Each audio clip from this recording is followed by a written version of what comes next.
ইমাম হুসাইন যখন আছে কারবালার প্রান্তরে, ঘোড়া, উট, সেনাবাহিনী, তীর, বল্লম, লাঠি কিছুই ছিল না। আরে ইমাম হুসাইন তো লড়াই করতে আসে, তিনি এসেছিলেন কিসের জন্য? কুফার মানুষ 150 চিঠি লিখেছিল, আর 4000 মানুষ তারা এমন ভাবে বলেছিল যে ইমাম হুসাইন আপনি আসুন, আমরা আপনার হাতে বায়াত গ্রহণ করব। এই যে আমরা পীর মুরিদি বায়াত যেটা হয় না, ইসলামে কয়েকটা বায়াত আছে, তার মধ্যে প্রধানতম বায়াত হলো যিনি খলিফা হবেন, রাষ্ট্র শাসন করবেন, তার হাতে জনগণ বায়াত গ্রহণ করবে এই শর্তে যে আপনার নেতৃত্বে আমরা মেনে নেব, এই শর্তে বায়াত। কথা বুঝতে পেরেছেন? তারা চিঠি লিখছে আপনি আসুন, আমরা আপনাকে বায়াত গ্রহণ করে আপনাকে নেতা বানাবো। তো তিনি কেন সৈন্যবাহিনী নেবে? 72 জন গেল, আর ওদিকে এজিদ বাহিনী ছিল 6000। কোথায় 72 জন আর কোথায় 6000? এটা যুদ্ধ বলে? বলুন এটা যুদ্ধ? 6000 লোক বাইরে দাঁড়িয়ে আছে, প্রত্যেকের সশস্ত্র বাহিনী, হাতে বল্লম, তীর, ঢাল, তরবারি, সেই যুগের আধুনিক যা ছিল তাই। 6000 সেনাবাহিনী প্রশিক্ষিত, আর ইমাম হোসেন 40 জন পুরুষ, 32 জন নারী, ছোট ছোট বাচ্চা, দুর্বল দুর্বল সাহাবা রাসূলের ভালোবেসে তারা নিয়ে চলে যাচ্ছে। এটা যুদ্ধ বলে? কোথায় 72 আর কোথায় 6000? সেদিন জিতে গিয়েছিল কে? এজিদ। কিন্তু ওই জেতাটা কোনোদিন জেতা বলে না, ওই জিতেটা জেতা বলে না। কেন? তিনি জিতে গিয়েছিলেন, ইমাম হুসাইন শহীদ হয়ে গিয়েছিলেন। আমরা ভাবি হয়তো সেদিন ইমাম হুসাইন হেরে গিয়েছিলেন। কিছু কিছু জায়গায় হেরে গিয়েও মানুষ জিতে যায়। কিরকম পাগলাম কথা, হেরে গিয়ে মানুষ জিতে যায়? মানুষ হেরে গেলে জিতে যায়? হেরে গিয়েও জিতে যায় কি? আদর্শ যদি থাকে, সেই আদর্শ যখন টিকে থাকে, আদর্শ জিতে গেলে সেটাই জিতে যাওয়া বলে, আদর্শ জয়ী হয়ে যাবে। এজিদ, ছোট্ট করে ঘটনাটা বলে নি। এজিদ প্রথম বছর যে দুষ্কর্ম করলো, আমরা মনে করি যে কারবালা মানে মুহররম, আর মুহররম মানে কারবালা, তাই তো ভাই? 10ই মুহররম খালি আমরা প্রতি বছর একটাই কথা শুনি যে ইমাম সাহেব এত বক্তব্য করলো, কিন্তু সেই কারবালার কথাই কিছু বললো না, তাহলে মুহররম হলো না। হ্যাঁ, অথচ কারবালার ঘটনা ঘটেছে কত সালে জানেন? 61 হিজরিতে। কত হিজরিতে? 61 হিজরি। আর আল্লাহর নবী সাল্লাল্লাহু আলাইহি ওয়াসাল্লাম ইন্তেকাল করছেন 10ম হিজরির শেষ, 11 হিজরির শুরু। আল্লাহর নবীর ইন্তেকালের 50 বছর পরে কারবালা। ভালো করে শুনুন, আল্লাহর নবীর ইন্তেকালের 50তম বছরে কারবালা। অর্থাৎ কারবালার সঙ্গে মুহররমের দিনের সম্পর্ক আছে, বছরের সম্পর্ক আছে, কিন্তু কারবালাই মানে মুহররম, ব্যাপারটা এমন নয়। তাহলে কি?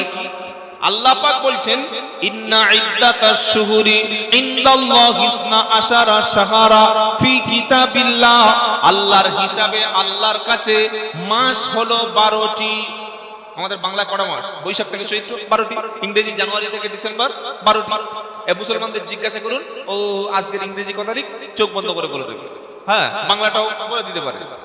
জিজ্ঞাসা করুন আরবি আজকের বা এখন কত হিজরি, আরবি কত হিজরি? হিজরি ফিজরি হিজড়ে নাকি বুঝতে পারছে? মুসলমান হিজরি জানে না।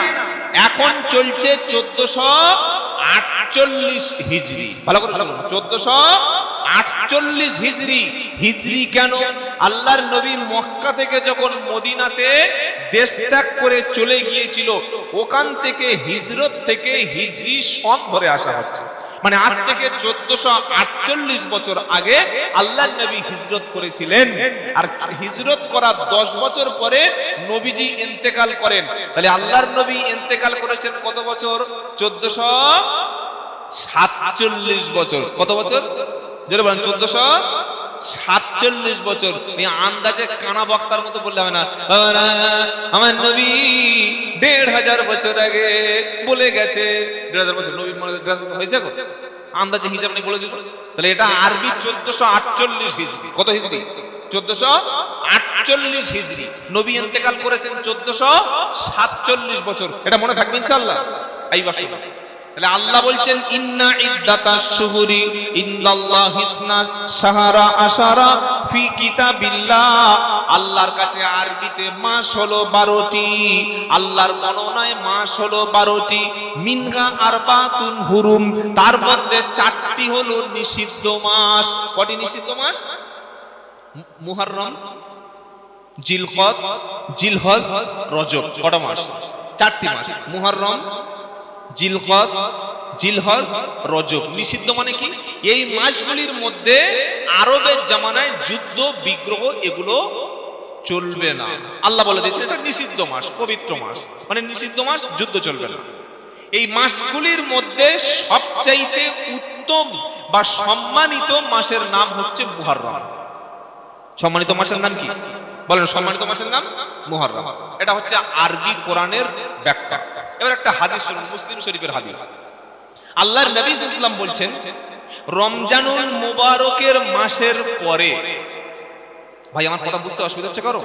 রমজানুল মুবারক মাসের রমজানের রোজার পরে সবচাইতে গুরুত্বপূর্ণ রোজা হলো এই 10ই মুহররম বা আশুরা রোজা।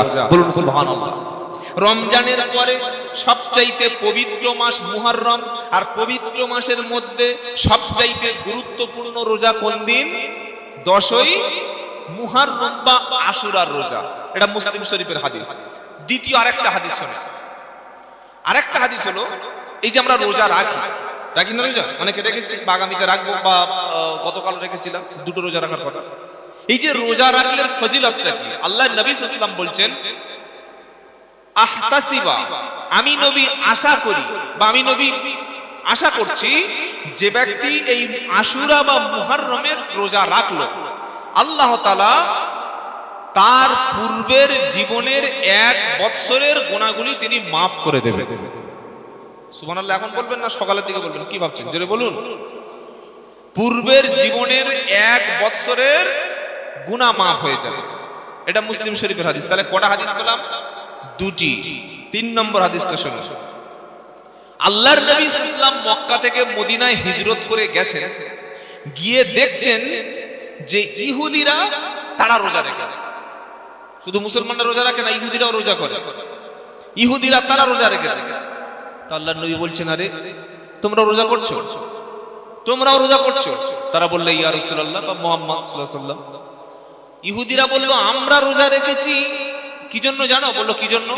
বললে, আজকের দিন, অর্থাৎ আজকের দিন, এই 10ই মুহররম দিন, এই দিনে আল্লাহ সুবহানাহু ওয়া তাআলা তিনি অত্যাচারী ফেরাউন জালিমের হাত থেকে মুসা নবী এবং তার সাথীদেরকে মুক্তি দিয়েছিলেন।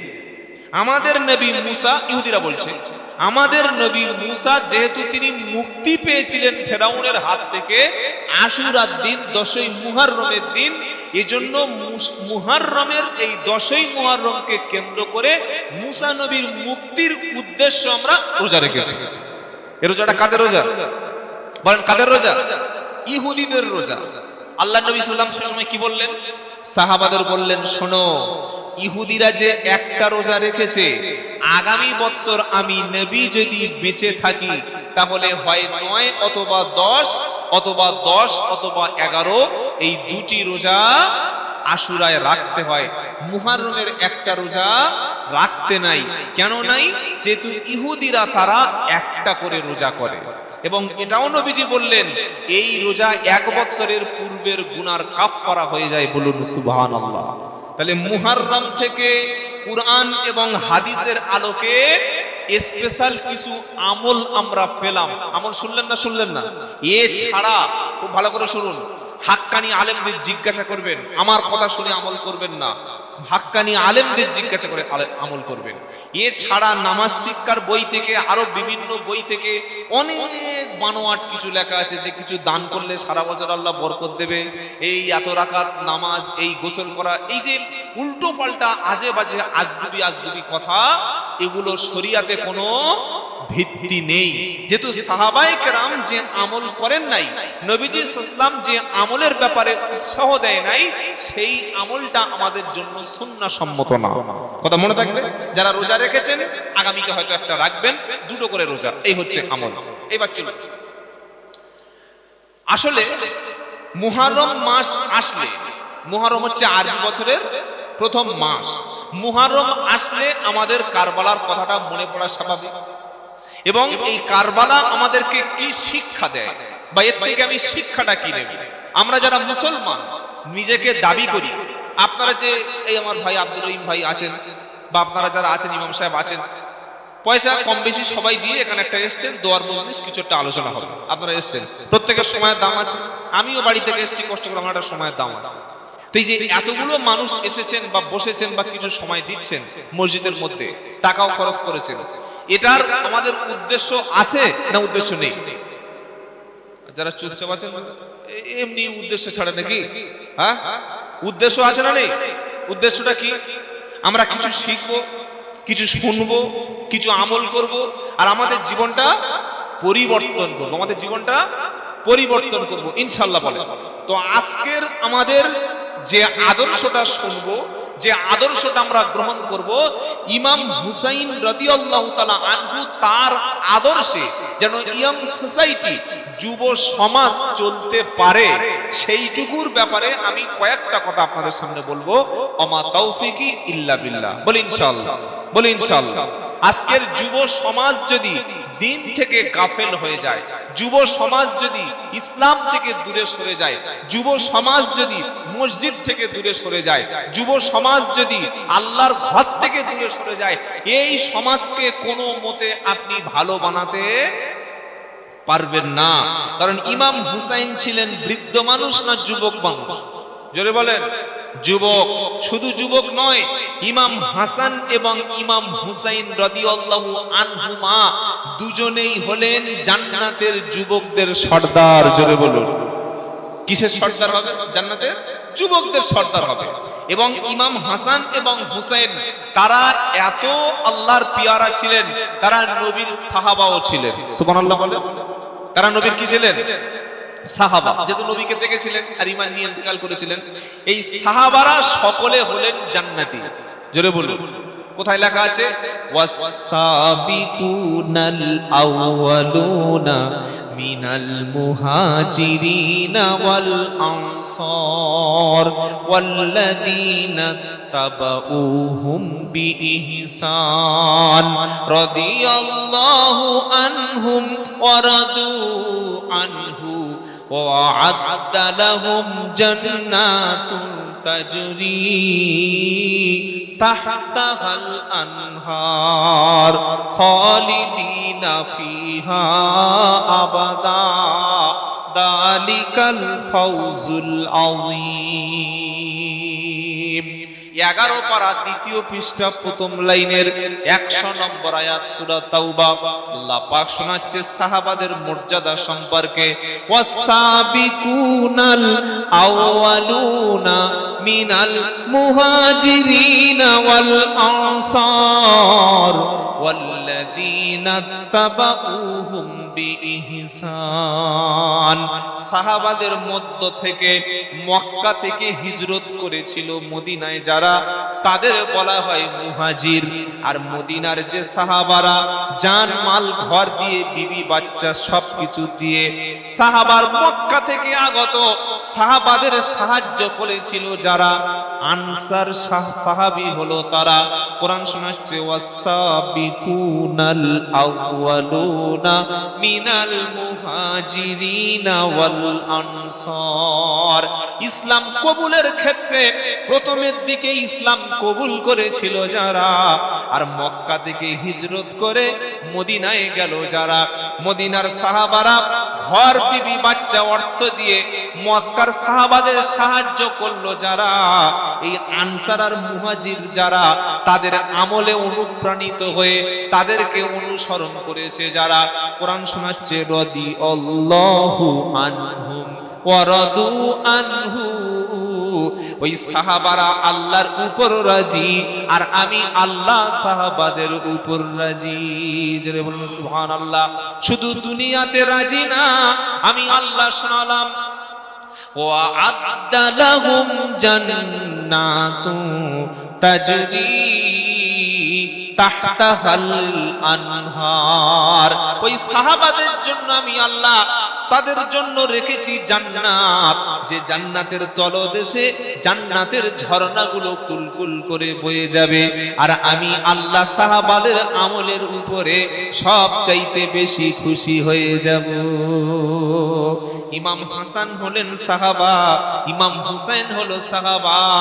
এই সাহাবা হলো তারা বিনা হিসাবে জান্নাতি।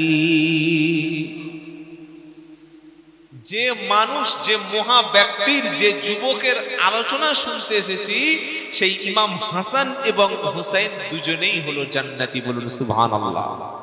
আমাদের আদর্শ পৃথিবীতে কোনো নেতা নয়, আমাদের আদর্শ পৃথিবীতে কোনো ব্যক্তি নয়। আমরা অনেকে বলি অমুক আমার আইডিওলজি, আমরা তার আদর্শে বিশ্বাস না। ভাই, ইমানদার কোনদিন রাসূলে কারীম সাল্লাল্লাহু আলাইহি ওয়াসাল্লাম এবং সাহাবায়ে কেরাম ছাড়া অন্য কোন ব্যক্তিকে আদর্শ নেতা মানতে পারেন না। কথা মনে থাকবে। কেন? কোরআন আছে।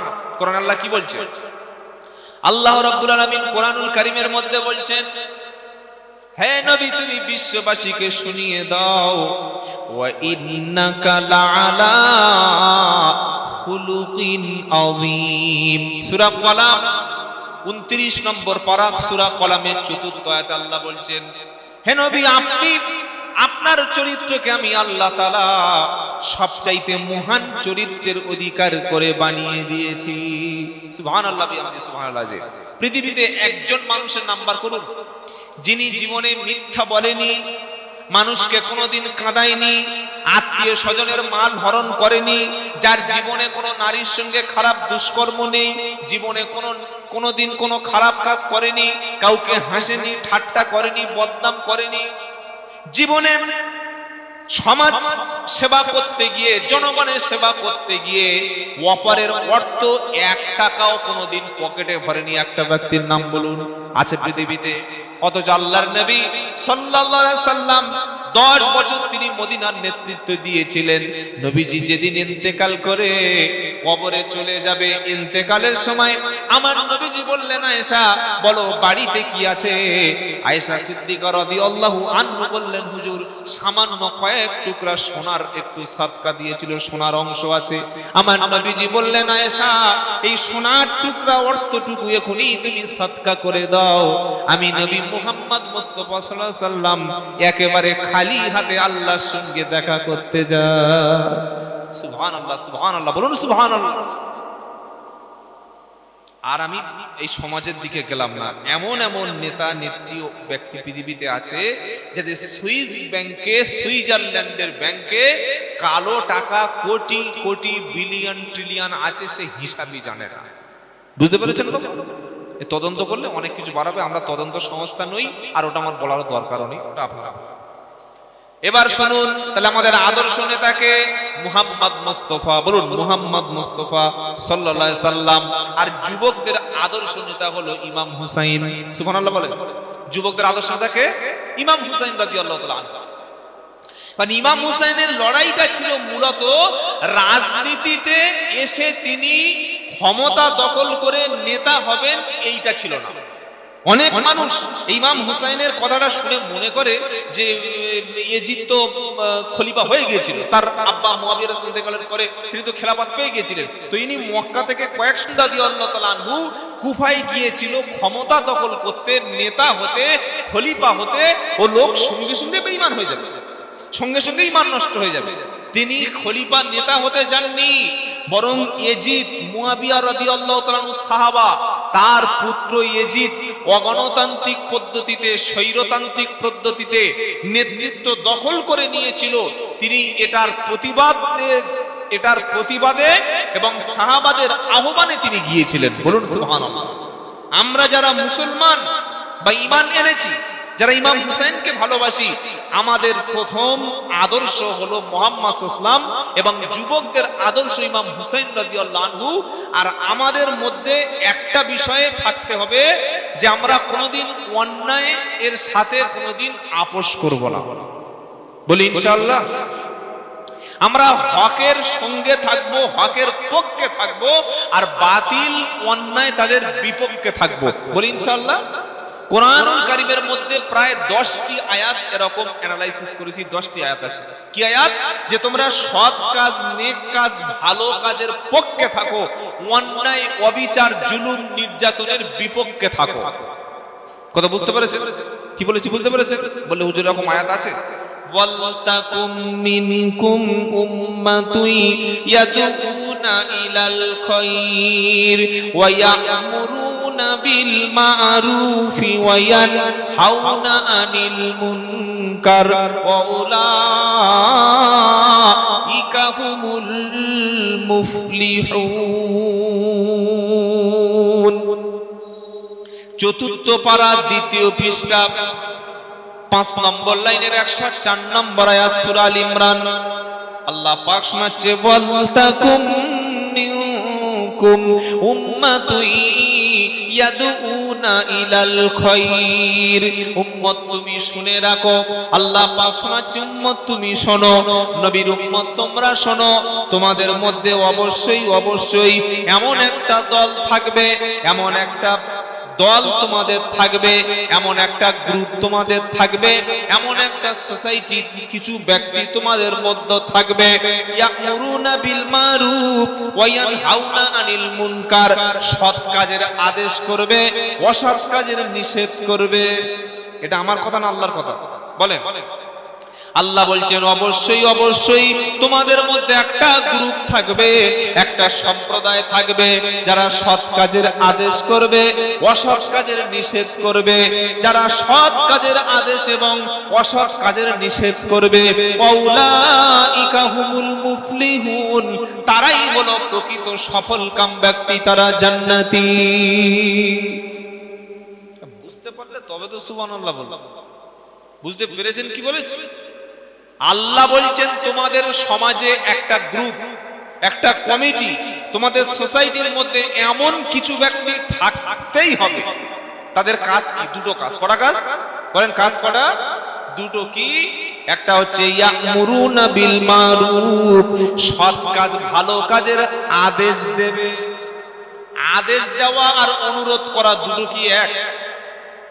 ভাই ভাই গো, মদ খেও না ভাই, ও ভাই দাড়ি ছেঁচো না ভাই, সুদ খেও না ভাই, বিড়ি খেও না ভাই, গাঁজা বেচো না ভাই, লটারির টিকিট কেটো না ভাই, ওই চলো না নামাজটা পড়ে নি ভাই, চলো ভাই চলো। এটা আদেশ? ওই এটা কি আদেশ? অনুরোধ। এটা কি? আদেশ নয়, অনুরোধ। আর এখানে আল্লাহ কি বললেন? আল্লাহ অনুরোধ করতে বলছেন না আদেশ? বলেন বলেন ভাই, কথা বুঝতে পারছেন না? বুঝতে পারছেন না? একটু খুলে বলবো। আল্লাহ আদেশ করতে বলছেন না অনুরোধ বলছেন? আদেশ। কি বলছেন?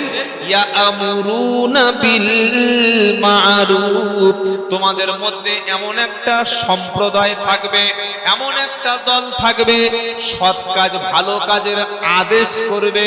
আদেশ কখন করতে পারে? যখন হাতে তার পাওয়ার থাকে। আচ্ছা, ইমাম সাহেব কোনদিন মসজিদের জুমার দিন বলতে পারবে আগামী জুমা থেকে, আগামী শনিবার থেকে এই এলাকায় কেউ সুদ খেতে পারবে না, মদ খেতে পারবে না, গেঁজা খেতে পারবে না, লটারির টিকিট কাটতে পারবে না, কেউ নামাজ কাজা করতে পারবে না, করলেই 1 মাসের জেল? এটা বলতে পারবে? ইমাম সাহেব কি বলবে?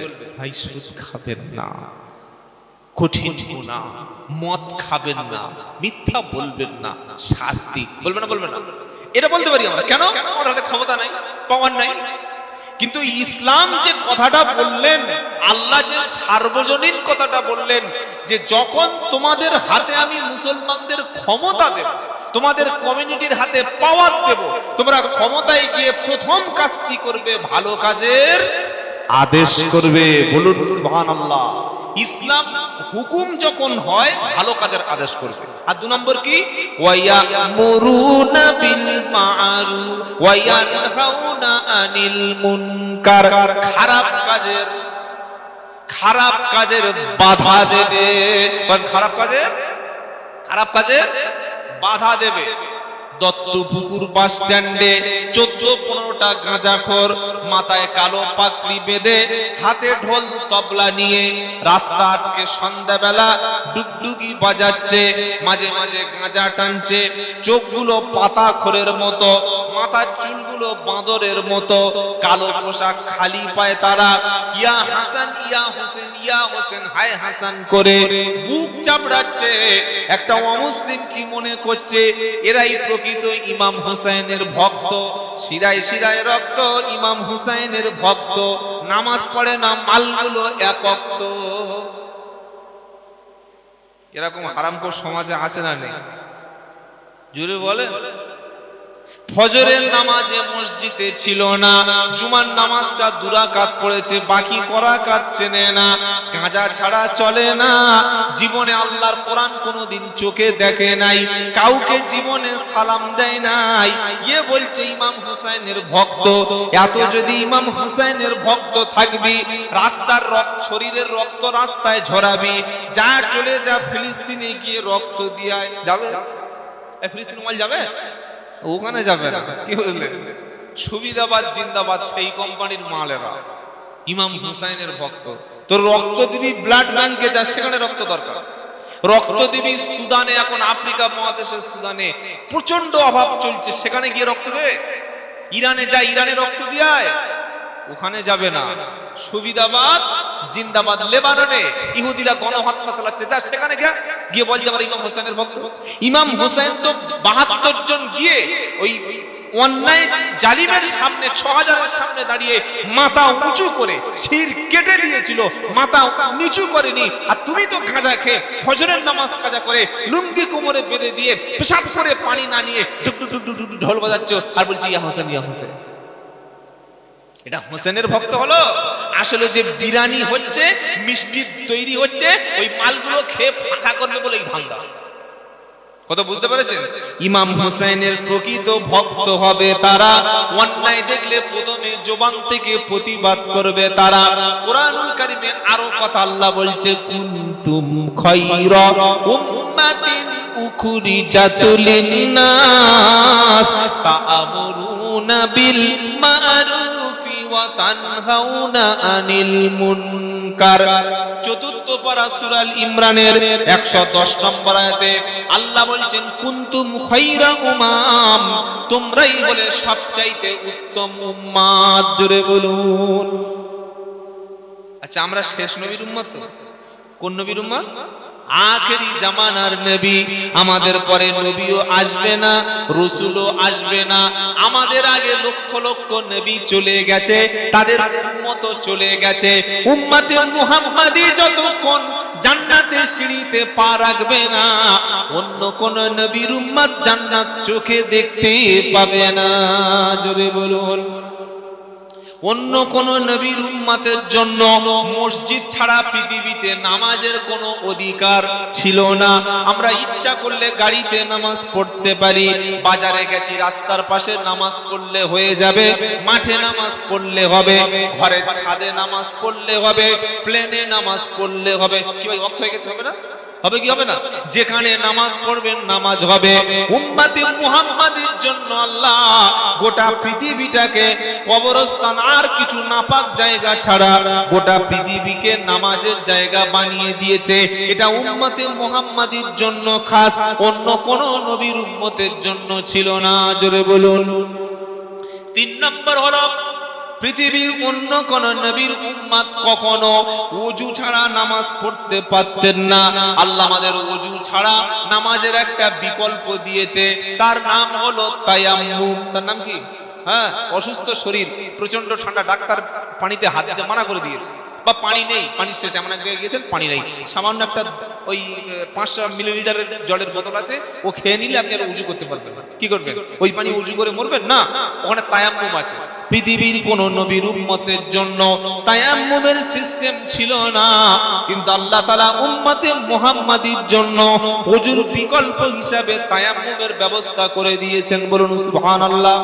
4 নম্বর হলো, পৃথিবীর অন্যান্য নবীর উম্মতের জন্য যখন আযাব এসেছে, যখন গজব এসেছে, অন্যান্য নবীর উম্মতের জন্য একবার গজবে গোটা উম্মতকে ধ্বংস করে দিয়েছে, আর একটা উম্মত কখনো বাঁচতে পারলো না।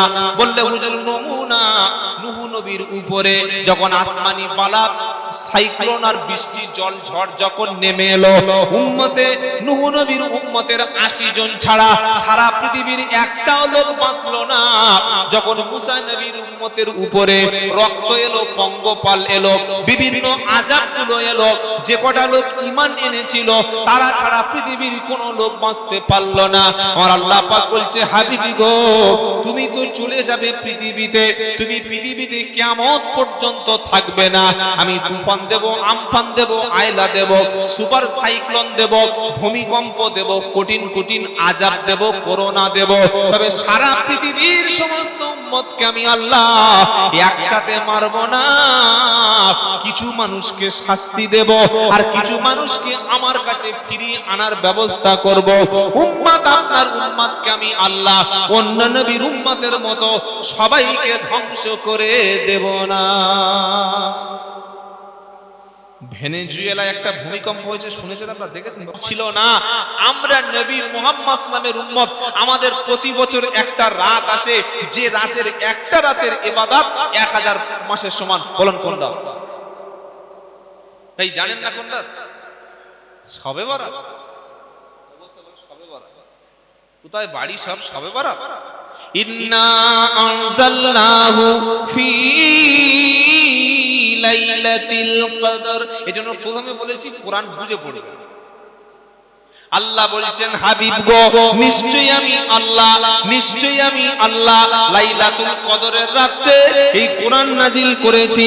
ওয়ামা আদরাকা মা লাইলাতুল কদর। নবী, আপনি জানেন লাইলাতুল কদরটা কি? আল্লাহ প্রশ্ন করছে। কেন প্রশ্ন করছে? এর মর্যাদাটা বেশি। এটা বলার পরে আল্লাহ বলছেন, লাইলাতুল কদরি খায়রুম মিন আলফি শাহর। আলফ মানে 1000, শাহরুন মানে মাস।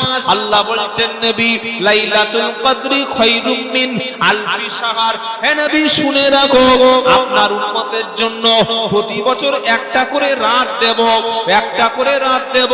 ওই একটা রাতের ইবাদত 1000 মাস অপেক্ষা বেশি নেকি তারা পাবে। কোন নবীর উম্মতের সুযোগ হবে যে একটা মাস, একটা রাতের ইবাদত 1000 মাস হবে? আর 1000 মাস মানে 82 বছর 4 মাস। 1000 মাস মানে 82 বছর 4 মাস। এটা উম্মতে মুহাম্মাদের জন্য সুযোগ। এই যে এরকম প্রচুর বলা যায়, প্রচুর এরকম বলা যায়। পৃথিবীর কোন নবী আল্লাহর সঙ্গে মিয়ারাজে যেতে পেরেছিল? বলেন, উত্তর দেন, পেরেছিল কি? এইসব মন খারাপ আমার দিকে তাকান, পেরেছিল? কোন নবীর পক্ষে মিয়ারাজে যাওয়া সম্ভব না। আল্লাহর নবীকে আল্লাহ মিয়ারাজে নিয়ে অনেক কিছু দেখিয়েছিলেন। 50 ওয়াক্ত নামাজ কমিয়ে 5 ওয়াক্ত নামাজ দিয়েছিলেন। আল্লাহ পাক বললেন, হাবিব, আপনাকে মিয়ারাজে আমি এনেছি, আপনার সামনে আমি কথা বলেছি, জান্নাত জাহান্নামের অনেক কিছু আপনাকে দেখিয়েছি হাবিব। তবে আপনার উম্মতের জন্য আমি আল্লাহ একটা সুযোগ দেব। ওই উম্মতকে আমি আল্লাহ দিনে 5 বার যখন আমার সামনে দাঁড়াবে, আমার সামনে দাঁড়াবে, আমি আল্লাহ মিয়ারাজে এনে হাবিব আপনাকে, আপনার সঙ্গে যেভাবে কথা বলেছি, আপনার উম্মত যদি নামাজে আসে, ওরা আপনার মতো আমার সামনে দিনে 5 বার কথা বলার সুযোগ দিয়ে দেব।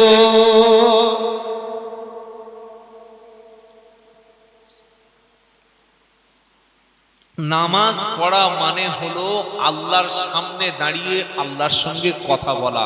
বলুন সুবহানাল্লাহ। আর কোরআন তেলাওয়াত করা, কোরআন পড়া মানে আল্লাহর সঙ্গে ডাইরেক্ট কথা বলা। সুবহানাল্লাহ বলবেন না? আল্লাহু আকবার। এটা কোন নবীর উম্মতের পক্ষে সম্ভব নয়, কোন নবীর উম্মতের পক্ষে সম্ভব নয় আল্লাহর সঙ্গে কথা বলা। মুসা নবী বলছে, আল্লাহ রব্বি আরিনি। মুসা নবী অত্যন্ত আবেগী ছিলেন। কি ছিলেন? আবেগী। তিনি বলছেন, রব্বি আরিনি, আল্লাহ আপনাকে দেখতে চাই। তো আল্লাহ বলছি, তো আশ্চর্য কথা, আমাকে দেখবে? লাম তারানি। হে মুসা, তুমি কখনোই আমাকে দেখতে পাবে না। কে বলছে? বলেন, কে বলছে? আল্লাহ বলছেন কখনো, লান নুনে ভাই, কখনো না, তারানি, আমাকে দেখতে পাবে না। মুসা বলছে, আল্লাহ আমি দেখবই, খুব ইচ্ছা, মনের অ্যাম্বিশন, দেখবই। আল্লাহ বলছে, ঠিক আছে, তুমি আমাকে সরাসরি দেখবে বলছো না, তার আগে একটা টেস্ট হয়ে যায়। কি ফাইনালের আগে টেস্ট হয়? একটা টেস্ট হোক। তুর পাহাড়ে চলে এসো, নির্দিষ্ট ডেট নির্দিষ্ট টাইমে টেস্ট হবে। বলে রেডি? বলে হ্যাঁ রেডি আছি। আল্লাহ তার নূরের ঝলক খালি একটা বার এক পলকে দিয়ে দিলেন, নূরের ঝলক দিয়ে দিলেন। হযরত মূসা আলাইহিস সালাম আল্লাহু আকবার বলে বেহুশ হয়ে জমিনে পড়ে গেল। সুবহানাল্লাহ। উঠে বলছেন, ওগো মাবুদ, এটা সূরা আরাফে আছে, ওগো আল্লাহ আমি ভুল করেছি, আমাকে ক্ষমা করে দিও। আল্লাহ বলছেন, শোনো নবী মূসা, লা তুদরিকুহুল আবসার ওয়া হুয়া ইদরিকুল আবসার ওয়া হুয়াল লাতীফুল খবীর। পৃথিবীর কোন চক্ষু, পৃথিবীর কোন লেন্স, পৃথিবীর কোন ক্যামেরা, পৃথিবীর কোন ব্যক্তি কখনো আল্লাহকে দেখতে পাবে না, অথচ আল্লাহ পাক তিনি সবাইকে দেখেন। শুধু দেখেন না, ওয়া হুয়াল লাতীফুল খবীর, তিনি সূক্ষ্মদর্শী, তিনি সূক্ষ্মদর্শী। সুবহানাল্লাহ। আচ্ছা, অন্ধকার একটা সুই হারিয়ে গেছে, দেখতে পাবেন? বলেন দেখতে পাওয়া যাবে? জুতো পাওয়া যাচ্ছে না অন্ধকারে। যত কঠিন অন্ধকার হোক, যত কঠিন অন্ধকার, তার মধ্যে সামান্য যত ক্ষুদ্র অতি ক্ষুদ্র কিছু থাকুক না কেন, ওইটা আল্লাহর কাছে আমাদের চোখ যেমন দিনের মতো পরিষ্কার, আল্লাহর সামনে ঠিক তেমন পরিষ্কার। আমার পিছনে দেয়ালের উপরে কারা আছে বা কে আছে বা কি আছে আমি দেখতে পাচ্ছি? পাচ্ছি না। আল্লাহর সামনে কোনো পর্দা নাই। সুবহানাল্লাহ বলেন। আমরা দূরের জিনিসকে ছোট দেখি। এখান থেকে সূর্য 9,30,00,000 মাইল দূরে সূর্য, ওই সূর্যকে আমরা যতটা দেখি, সূর্য কি ঠিক ততটা ছোট? না, আমাদের দূরের হয়ে গেলে ছোট হয়ে যায়, কিন্তু আল্লাহর থেকে কোনো বস্তু যত দূরে থাক, আল্লাহ আমাদের সামনে যেমন, আল্লাহর সামনে ঠিক তেমন। বলুন সুবহানাল্লাহ। সে আল্লাহকে পৃথিবীতে দেখা যায় না, কিন্তু কিয়ামতের দিন জান্নাতে সকলের সঙ্গে আল্লাহ দেখা করবেন। বলুন সুবহানাল্লাহ।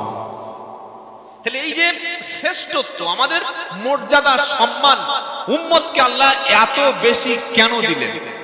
এবার কেন, কেন উত্তর কি হবে? আল্লাহ বলে দিচ্ছেন কি, কুনতুম খায়রা উম্মাতিন উখরিজাত লিন-নাস।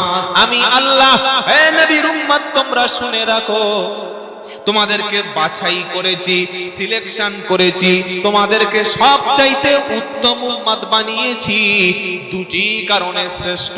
বলুন সুবহানাল্লাহ। কি কি কারণ? এক নম্বর হলো তা'মুরুনা বিল মারুফি ওয়া তানহাউনা আনিল মুনকার। তোমরা সৎ কাজের আদেশ করবে, অসৎ কাজের বাধা দেবে।